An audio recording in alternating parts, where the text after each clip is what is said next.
Bien, aujourd'hui nous allons parler de suivre le bon berger.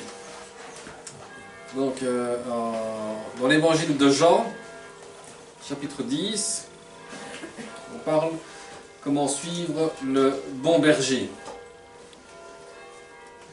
Donc l'évangile de Jean, chapitre 10.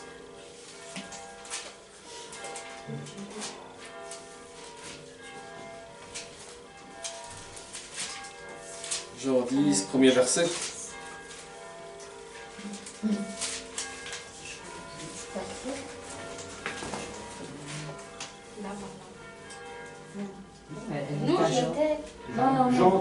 Jean 10.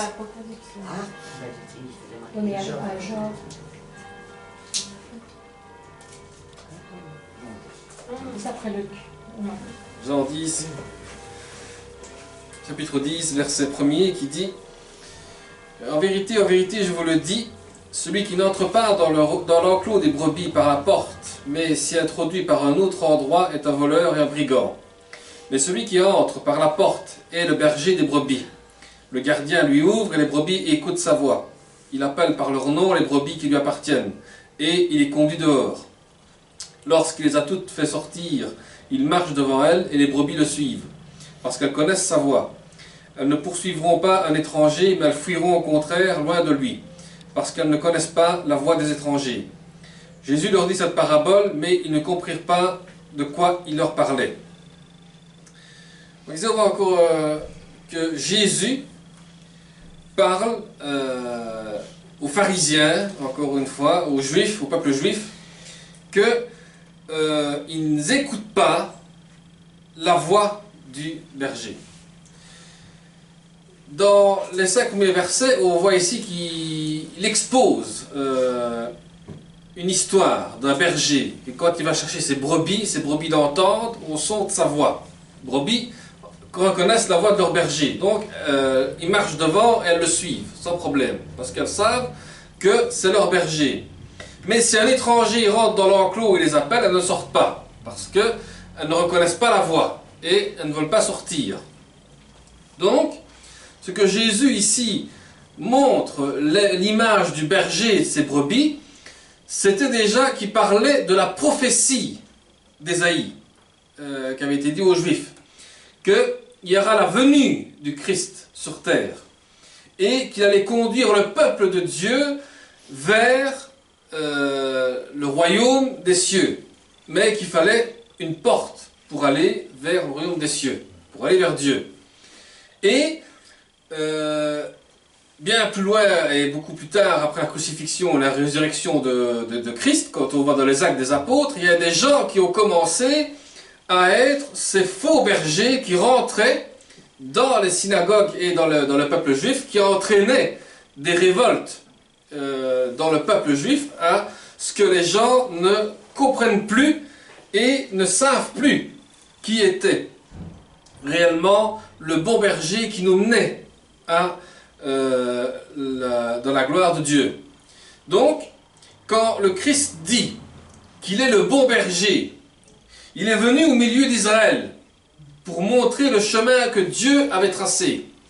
Parce qu'à un moment donné, les Juifs s'étaient carrément perdus dans leur chemin. Parce que si on se rappelle dans l'Ancien Testament, quand la mer Rouge s'était ouverte, il y avait Dieu qui marchait devant eux et le peuple juif suivait cet esprit de Dieu. Et par après, les Juifs se sont dispersés, ont commencé à oublier qu'ils ont suivi le Seigneur. Donc, ils ont oublié la prophétie qui a été dite et annoncée, que le Christ serait la semence de la femme vierge qui naîtrait à Bethléem, et celui-ci dans lequel aurait les jours d'éternité. Donc, le Dieu puissant.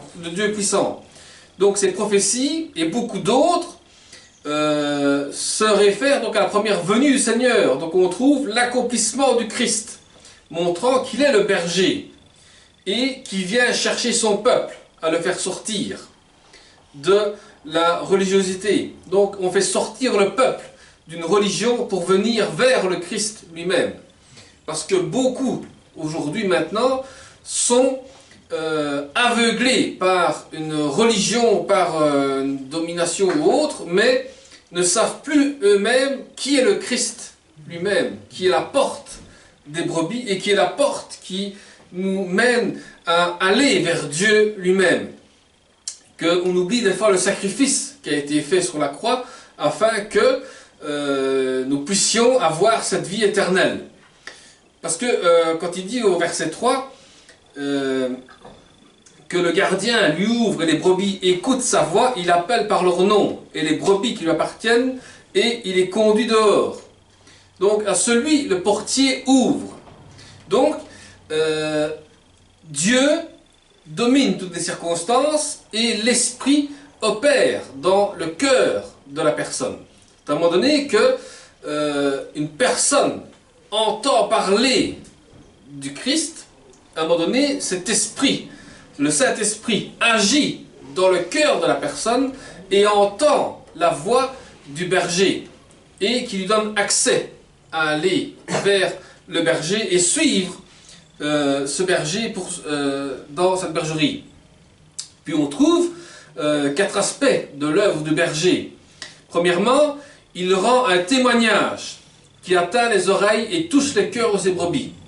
Donc premièrement, on est atteint par un témoignage qu'on a entendu, comme le Seigneur agit dans nos vies. Puis ensuite, nos cœurs sont touchés par ce témoignage, parce qu'on voit, on sent que le Seigneur a agi dans la vie de quelqu'un et qu'on voit qu'il y a une bénédiction qui s'agrandit. Ensuite, on s'attache à la brebis en les appelant par leur nom. Troisièmement, il les mène hors de la bergerie juive. Et enfin, après avoir mis dehors ses propres brebis, il va devant et comme berger, le troupeau le suit. Donc, de quelle manière béni ne voyons-nous pas des fois le Seigneur accomplir cette mission que nous considérons sa marche dans cet évangile? Parce qu'on voit ici que le Seigneur nous appelle à sortir d'une bergerie pour le suivre lui et accomplir sa mission d'aller annoncer l'évangile aux autres. De ne pas rester renfermé dans notre religion ou autre, mais sortir de la religion et sortir et aller annoncer que le Christ appelle ses brebis à revenir vers lui. Parce qu'il marche devant nous pour accomplir cette mission. Donc, quand on voit ici les scènes après scènes, donc Béthanie, Galilée, Samarie, Judée, le puits de Sichar, le réservoir de Bethsada, où on entend le Seigneur rendre un témoignage qui parvenait aux oreilles de ses propres brebis, et puis on trouve des hommes appelés les uns après les autres par leur nom. Comme on voit certains apôtres comme André, Simon, Philippe, Nathanaël, Nicodème aussi, qui ont défilé aussi devant nous, et aussi des simples pécheurs, même des pharisiens, des femmes dégradées, des grandes personnes aussi, des mendiants qui ont suivi le berger afin de recevoir une réponse à leurs besoins et d'être menés hors du système corrompu que le judaïsme leur donnait. Donc, quand ils ont suivi l'appel du Seigneur, ils ont reçu une libération totale, d'être esclaves de quelque chose. Parce que le Christ nous appelle à sortir de l'esclavage qui nous mène à être fermés et ne pas s'ouvrir devant le Seigneur. Donc on voit que quand le Seigneur met dehors ses propres brebis et qui marche devant elles et que les brebis le suivent, eh bien on trouve ici qu'on est devant le bon berger. Parce que dans la bergerie, les brebis sont gardées ensemble par des murs. Dans un troupeau, elles sont rassemblées par les soins du berger. Et la bénédiction que nous avons, c'est la conduite et la protection du Seigneur qui est avec nous. Les brebis ont-elles besoin de nourriture? Le berger est là pour les mener dans les verts pâturages. Parce que si on veut être une brebis renfermée entre les murs et seulement être nourri par des nourritures de ce qu'on veut, toujours la même nourriture, toujours la même parole, toujours les mêmes écrits, toujours la même chose, ben, notre esprit ne peut pas se nourrir. Et si on suit le Seigneur Jésus-Christ, il nous mène dans de verts pâturages. Ce qui veut dire qu'il nous mène à goûter quelque chose de meilleur. Parce que plus on va lire la parole de Dieu, plus on va essayer de la comprendre, et plus nous sommes nourris par cette parole qu'il nous donne. Parce qu'il est le berger. Et si on suit seulement le Christ, eh bien on suit le bon berger. Mais si on suit la tradition de l'homme, eh bien on va se perdre tous parce que on n'arrivera pas à suivre ce que le berger nous mène. Il nous mène dans le vert pâturage. Le Christ nous mène dans un vert pâturage. Donc, la bénédiction, c'est la conduite et la protection du troupeau. Donc, les brebis suivent donc, le berger qui est à la tête. Et il ne nous amène pas dans des chemins dangereux, raboteux ou autres, mais le berger marche devant elle afin de les guider. Ce qui veut dire qu'à un moment donné, nous sommes guidés, comme on dit souvent, par le Saint-Esprit. C'est le Saint-Esprit qui nous guide à dire, à faire les choses. Parce que c'est le Christ qui est la tête de l'Église et qui est le berger. Et c'est lui qui marche devant nous afin qu'on ne trébuche pas dans quelque chose. Parce que bien souvent, si on suit la tradition des hommes, eh ben, on risque de tomber. Et des fois, on peut remarquer que dans nos vies, si on se rend compte que nous-mêmes, on arrive à être, comment dire, avoir de grandes choses dans nos vies, on est vite élevé, comme mon épouse disait encore ce matin, on peut très bien vite monter dans quelque chose, mais on peut très vite chuter aussi dans quelque chose. Parce que ben, si on n'a pas mis notre confiance dans le Seigneur, eh ben, il risque d'avoir une chute très dangereuse qui peut influencer la personne à être découragée. Et si sa confiance a été mise dans le Seigneur Jésus-Christ, eh ben, il voit comment le Seigneur le conduit dans de verts pâturages et dans des choses à suivre et à faire pour le Seigneur. On voit les plans de Dieu qui se développent. De plus, dans un troupeau, les brebis suivent le berger parce qu'elles connaissent sa voix. Donc, si nous connaissons une partie déjà de la parole de Dieu, eh bien on sait qu'on suit le bon berger. Mais si quelqu'un d'autre vient et qui annonce un autre évangile, eh bien, certains d'entre nous ne vont pas le suivre. Ils vont carrément partir. Pourquoi? Parce que, eh bien, il apporte un faux évangile et, comme la Bible dit, c'est un voleur qui rentre dans la bergerie pour venir voler les brebis du Seigneur, pour les écarter de la vérité. Donc, si un étranger essaye de détourner une brebis du berger, eh bien, directement, elle échappe. Non pas en luttant contre lui, mais elle fuit. Et elle fuit loin de l'étranger, parce qu'elle ne connaît pas sa voix, parce qu'elle ne connaît pas cette parole qu'il est en train de lui annoncer. Et c'est ainsi que le Seigneur place devant nous une compagnie de croyants, c'est-à-dire que des personnes qui ont déjà une expérience avec le Seigneur pour pouvoir les encadrer, pour pouvoir les aider à suivre le chemin du Seigneur. Donc, le berger est occupé exclusivement de ses brebis, en les conduisant en dehors du système religieux mondain.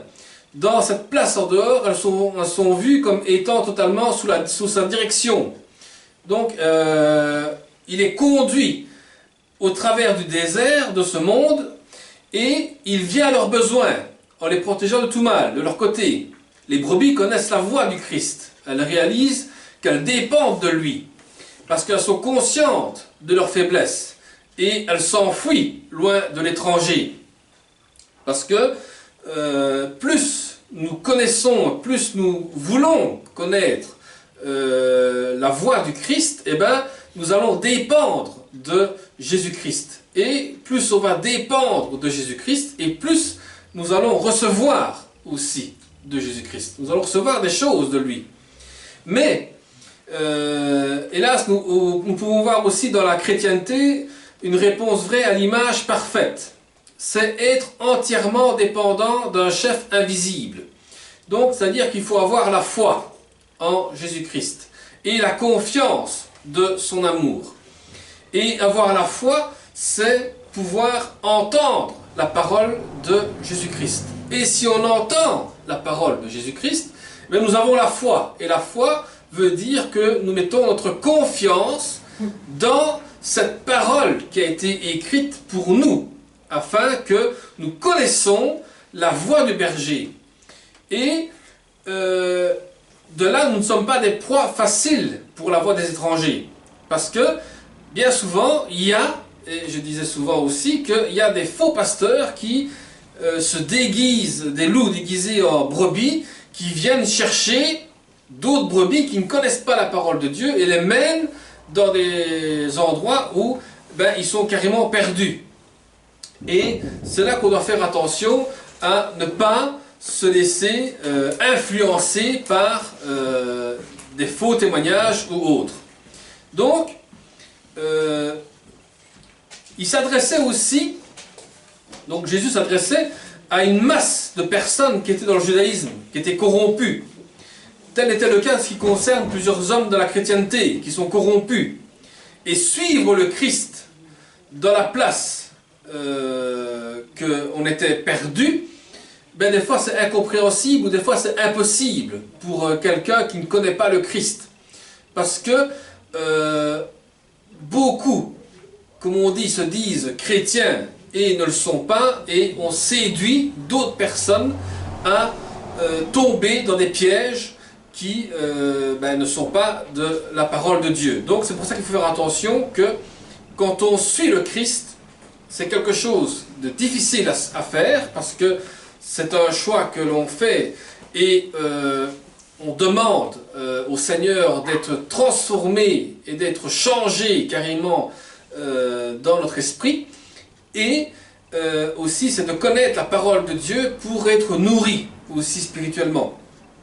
Donc, les hommes n'ont peut-être pas compris la parole de Jésus, mais ils sont laissés sans excuse, parce que le Seigneur poursuit en donnant l'explication de la similitude en s'étendant sur les bénédictions de ceux qui le suivent. Parce que le Christ lui-même devient maintenant la porte des brebis. Donc, Jésus se dit être la porte qui mène vers le Père, qui mène vers Dieu. Donc, beaucoup sont corrompus par cette chose-là, et ont difficile de quitter les choses qui leur tiennent à cœur pour se donner au Seigneur. Parce que si Dieu lui-même ne leur ouvre pas le chemin de la sortie, alors le Christ n'est pas la porte de Dieu. Et si on suit le berger, les brebis peuvent aller sans crainte dans la bergerie et peuvent aller sans crainte en dehors de la nation aussi. De même aujourd'hui, les croyants peuvent en toute sécurité suivre le berger de toute imitation du camp juif inventé par l'homme, parce que nous n'avons pas besoin de tradition des hommes, mais nous avons besoin de la parole de Dieu. Et nous avons besoin d'entendre et d'écouter la parole de Dieu, parce que c'est une nourriture spirituelle, et c'est aussi un guide spirituel, afin que chaque jour quand on la lit, on comprend qu'est-ce que le Seigneur veut nous dire. Donc, d'autres personnes s'étaient présentées comme conducteurs et guérisseurs aussi. Et de même aujourd'hui, il y a beaucoup d'imposteurs, de faux pasteurs qui surgissent et se prétendant être dirigés par Dieu et donnent de la confusion chez les chrétiens. Et alors, ces hommes-là n'ont aucune autorité de la part de Dieu. Ils ne font que servir leurs propres intérêts. Ils s'infiltrent dans les églises, se disent prophètes, se disent guérisseurs, se disent plein de choses, mais au fond d'eux-mêmes, ils n'ont pas cet appel de Dieu. Et c'est là qu'on voit qu'il n'y a pas d'appel de Dieu, parce que la façon dont ils parlent, la façon dont ils prient, la façon dont ils enseignent ou autre, on se rend compte que ce n'est pas la voix du Christ qu'on entend, mais c'est la voix d'un homme qui parle pour faire venir vers lui, séduire et ensuite que nous soyons perdus aussi dans la parole de Dieu. Donc nous devons faire attention à qui on écoute et bien écouter la parole du Seigneur. Parce que le Christ n'est pas seulement une porte de sortie pour échapper à l'enfer, mais il est cette porte qui introduit dans la bénédiction et que Dieu tient en réserve pour les brebis. Et le Seigneur va au-delà de l'enseignement, de la similitude, pour s'étendre sur les bénédictions aussi pour chacun de nous. Donc ces bénédictions ne sont pas limitées à ses propres brebis de la bergerie, mais il dit que si quelqu'un entre par la porte de la bergerie, il est le bienvenu. Et s'il entre dans cette porte, eh ben, il va trouver les bénédictions que Christ lui assure. Et la plus grande bénédiction qu'il lui assure, c'est le salut. C'est la vie éternelle. Parce que bien souvent, les gens prient vite Jésus-Christ pour avoir la vie éternelle parce qu'ils sentent qu'ils vont mourir. Et si ne donnent pas leur vie à Jésus, eh ben, directement, ils pensent partir en enfer. Donc, ce n'est pas ça. C'est entrer dans la porte que le Christ a ouverte pour recevoir la plus grande bénédiction, c'est le salut, la vie éternelle. Et ensuite, les autres bénédictions que le Seigneur a gardées pour nous. Dans un sens plus large, le troupeau qui est conduit par le Christ est délivré de toute puissance adverse. Et pendant une traversée du désert, parce que bien souvent, les gens se disent « Oui, mais je me sens comme dans un désert, je me sens perdu. Je me sens en train de tourner en rond. » Oui, tu es en train de tourner en rond, tu es dans un désert. Pourquoi? Ben parce que tu as besoin d'un berger qui te guide à sortir de ce désert. Parce que bien souvent, si vous allez dans le désert du Sahara et que vous n'avez pas de guide avec vous, eh bien vous allez tourner en rond et la sortie n'est peut-être pas loin. Parce que les Juifs, quand ils étaient dans le désert, si on regarde bien sur la carte, ils étaient à 5 km de Jérusalem, donc ils n'étaient vraiment pas loin du tout d'Israël, et ils tournaient en rond pendant 40 ans. Pourquoi? Parce qu'ils n'ont pas voulu suivre le berger. Parce que Dieu leur parlait, parce que Dieu leur disait « Faites attention à ceci, faites attention à cela ». Mais ils ont fait des veaux d'or, ils ont voulu être contre Moïse, ils n'ont pas voulu écouter tout ce qui s'ensuit. Et ils ont tourné en rond pendant 40 ans. Et il leur a fallu peut-être une semaine de marche et ils étaient arrivés là où ils devaient aller. Mais le problème, ils n'ont pas voulu écouter le berger. Donc, la relation, le troupeau, a la relation avec la conduite du Christ. Le Christ veut nous amener dans de verts pâturages. La bergerie juive n'offrait pas beaucoup qu'un lieu de protection contre les dangers. Mais le troupeau chrétien est effectivement à l'abri de l'opposition du danger. Et plus que cela, il est placé dans un lieu de nourriture spirituelle. Donc non seulement nous sommes à l'abri du danger de l'ennemi, mais nous avons aussi une nourriture spirituelle. C'est-à-dire que chaque jour que l'on se rassemble tous ensemble, on se nourrit spirituellement de la parole de Dieu. Par des témoignages, par la lecture, par des prières et autres. Et toutes ces bénédictions introduisent donc une jouissance dans la vie, et parce que nous avons une communion personnelle tous ensemble avec le Seigneur, et qui nous mène dans la joie. Et c'est là, véritablement, donc la vie en abondance, en contraste avec la vie naturelle, qu'on voit qu'on a toute cette joie de vivre avec l'Éternel. Donc, toutes ces bénédictions sont garanties par le berger qui est venu nous appeler à les chercher, ces bénédictions aussi. Non pas comme le voleur pour faire des brebis sa proie, mais afin de communiquer les bénédictions qui nous attendent. Donc, si on se donne au Seigneur, le Seigneur nous donne un tas de bénédictions qu'on ne s'y attend pas. Des fois, on ne se rend pas compte que le Seigneur t'appelle pour une bénédiction que tu attends depuis si longtemps. Et des fois, tu ne te rends pas compte et puis à un moment donné, tu te dis, mais est-ce que c'est possible? Oui, Dieu t'a béni parce que tu as entendu sa voix qui t'appelait à chercher cette bénédiction. Parce qu'il faut bien entendre la voix du Seigneur. Parce que ceux qui n'entendent pas la voix du Seigneur, eh ben, sont là en train de se dire, mais comment est-ce possible que celui-là est béni, comment est-ce possible que celui-là réussit tant de choses, parce qu'il met sa confiance dans le Seigneur.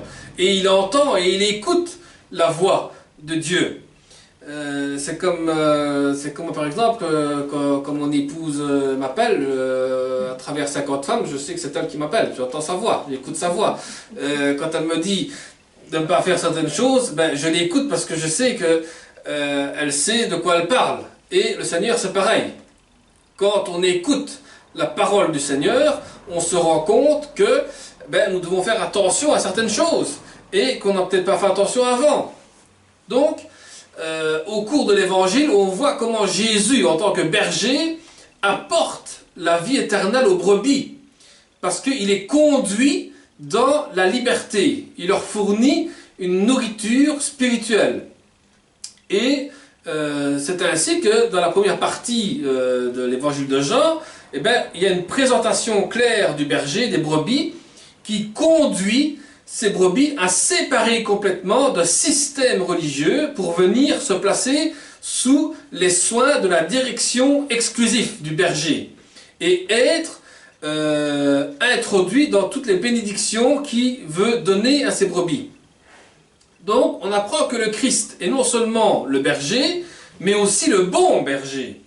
Donc, il perfectionne cet amour de consécration, parce qu'il a donné sa vie pour ses brebis. Et ceux qui sont, donc les bergers dont il parle plus loin, il parle des bergers qui sont payés pour garder des brebis, ben, quand ils voyaient le loup, ces personnes-là ben, partaient. Ils ne risquaient pas leur vie pour les brebis. Ils laissaient les brebis là, telles quelles, et les loups dévoraient les brebis, et ensuite, ben, lui, il s'en foutait parce qu'il avait son argent, donc il ne se tracassait pas plus pour ses brebis. Mais le Christ n'a rien demandé comme argent, et n'a rien demandé non plus comme valeur qu'on devait donner, mais tout ce qu'il a demandé, c'est donner notre cœur. Et si on donne notre cœur au Seigneur, eh bien, on va se rendre compte qu'à un moment donné, eh bien, nous sommes guidés à suivre notre berger. Parce que le bon berger, comme le Christ a fait, il prend soin de ses brebis. Il les connaît avec une connaissance parfaite. C'est-à-dire qu'il connaît nos faiblesses. Il connaît notre ignorance, nos tendances, des fois à s'égarer. Il connaît nos besoins.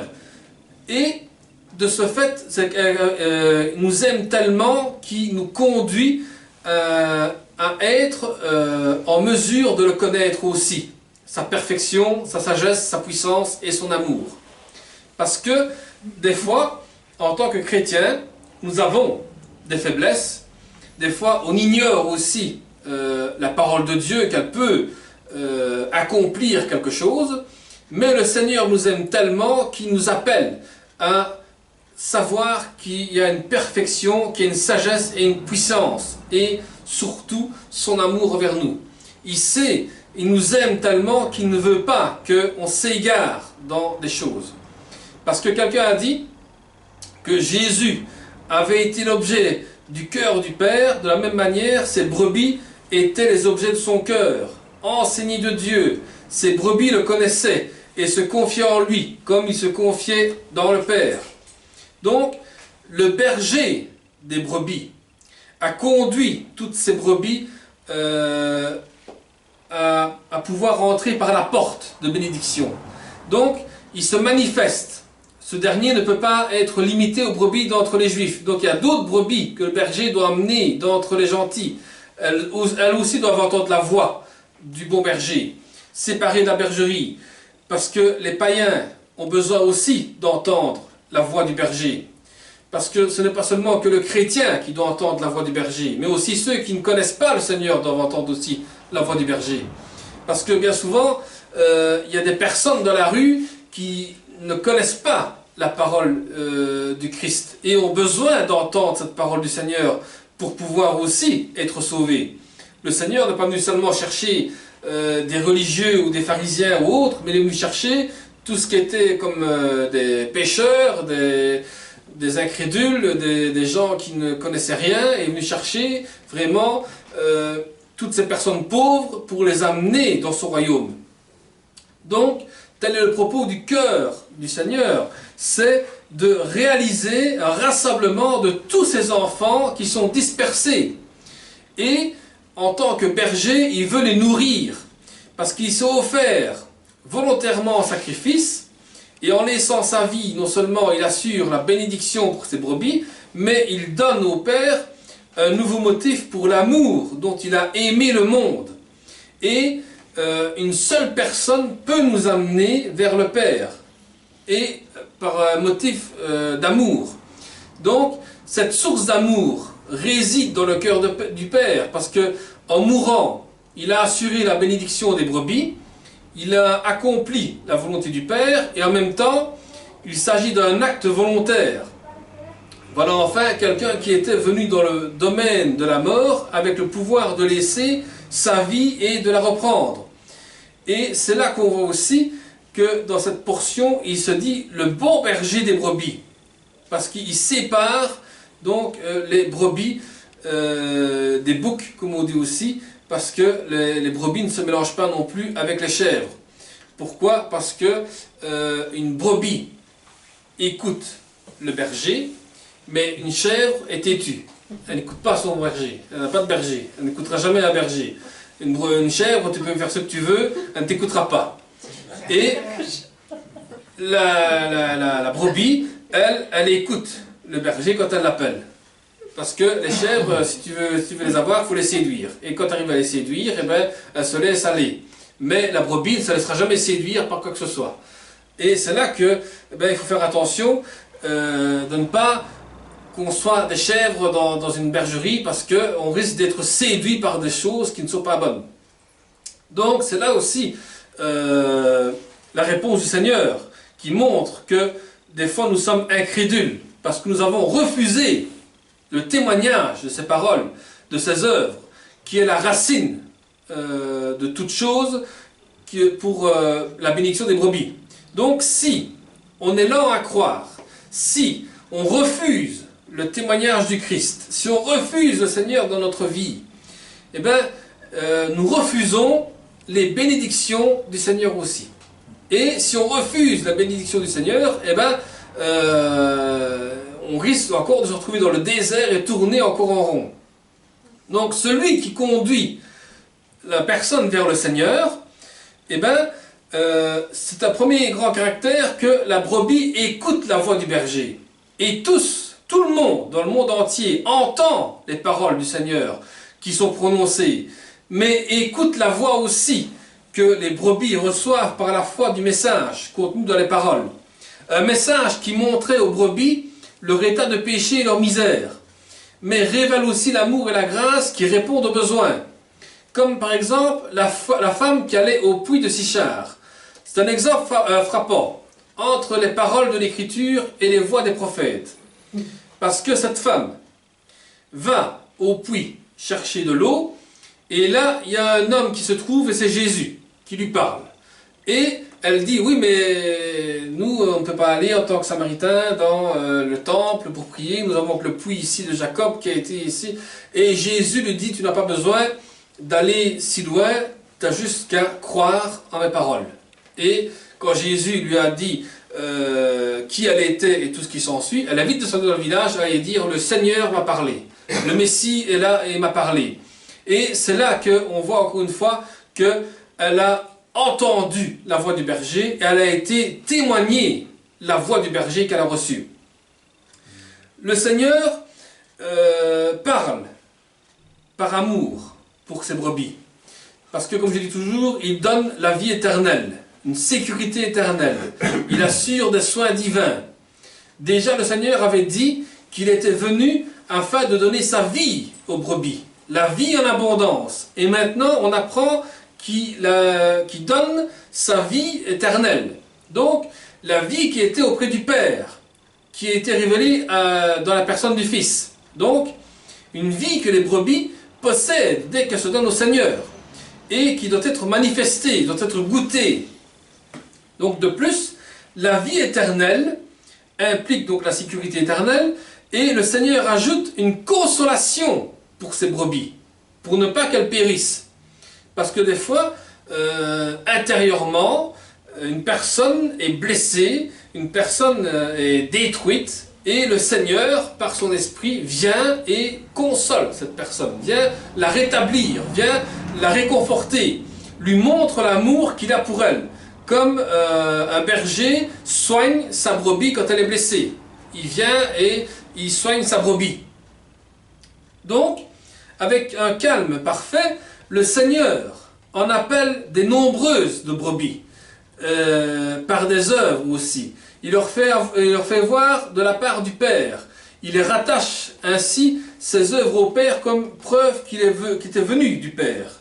Donc pour que tout le monde trouve quelque chose à redire aux œuvres qui manifestent la beauté du Père et la gloire de Christ comme le Fils.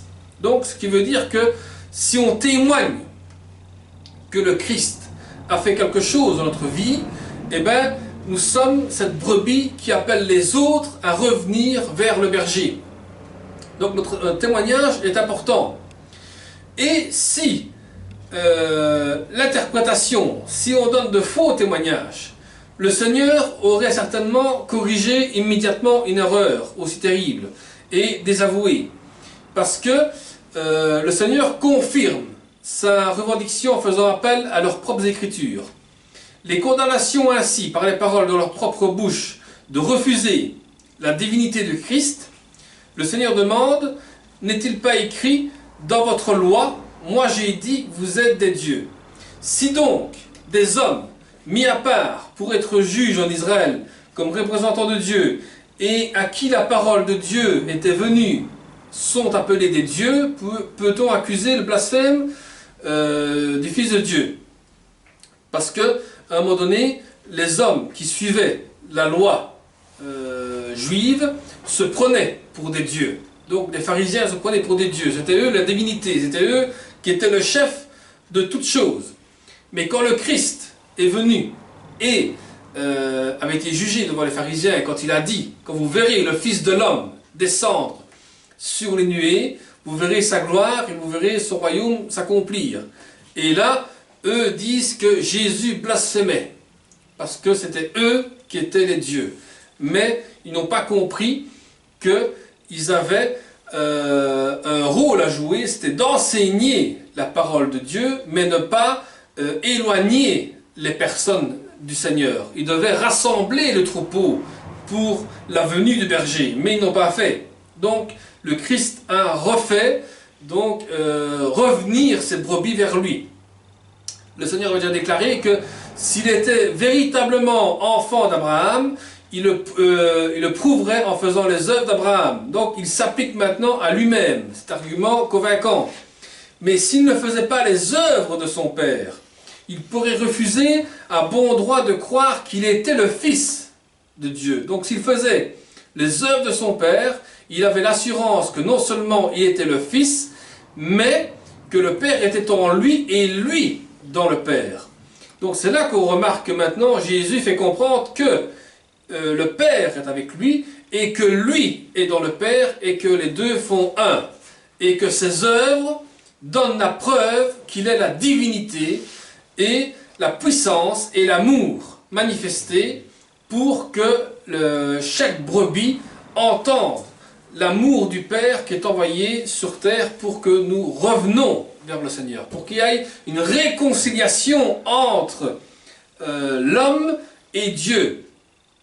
Et dans les derniers versets, il dit que, dans ce discours, que ceux qui rejettent la parole du Seigneur et cherchent à prendre des personnes pour les séduire, eh bien, dans son temps, qui n'est pas encore venu, ainsi on alla du Jourdain et on alla chasser l'homme qui avait confessé le Christ, maintenant complètement rejeté par la nation. Le berger prend dehors sa place comme berger et vient chercher ses brebis qui croient en lui. Le berger devient ainsi le conducteur du troupeau en dehors de la bergerie juive. Donc ceux qui rejettent la parole du Seigneur, eh bien, à un moment donné, ils vont être perdus, mais le berger revient encore pour rechercher ses brebis perdues. Parce que quand on lit l'Apocalypse, on voit à un moment donné que le Seigneur va revenir, juger ses propres églises, ses propres nations et tout ce qui s'ensuit. Mais si la personne qui a rejeté la parole du Seigneur sera jugée sévèrement aussi, parce que au jugement dernier, on lui dira: tu as entendu parler de Christ, tu as entendu parler comment venir vers le Seigneur, mais tu as rejeté cette parole.